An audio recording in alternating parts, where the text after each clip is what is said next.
Bu insonni juda ham ko'pchilik taniydi, lekin bu ma'lumotlarni aniq eshitmagansiz.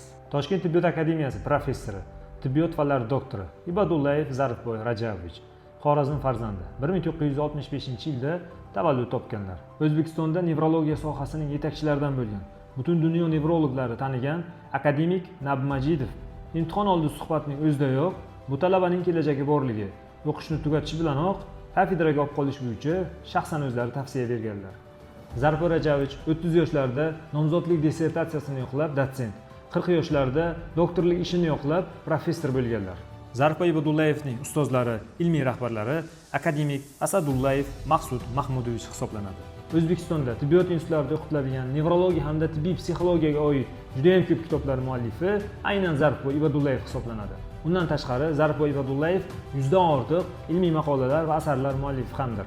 Millionlab insonlar qalbidan joy olgan, oddiy xalq tilida yozilgan Asar va ruhiyat kitobi 6 marotaba qayta nashr qilingan. Hattoki turk tiliga ham tarjima qilib, qardoshlarimiz tomonidan yaxshi qabul qilingan. Oxirgi yillarda aynan tibbiy psixologiya bo'yicha juda ham ko'p ishlarni amalga oshiryaptilar. Ustozning Fransiya Oliy psixomotor reabilitatsiya institutining faxriy professor unvoniga sazovor bo'lishlari juda ham quvonarli holat. 2025-yil yanvar oyida ustoz Zarifboy Ibadullayevning 60 yillik yubileylari yaqinlari, chet ellik mehmonlar hamda hamkasblari bilan keng nishonlandi. Ustozga uzoq umr tilaymiz. Qilayotgan ishlari bardavom bo'lsin. Siz esa videoga like bosib, yaqinlaringizga yuborib qo'ying. Keyingi videolarda qaysi shifokor haqida batafsil bilmoqchisiz, izohlarda yozib qoldiring.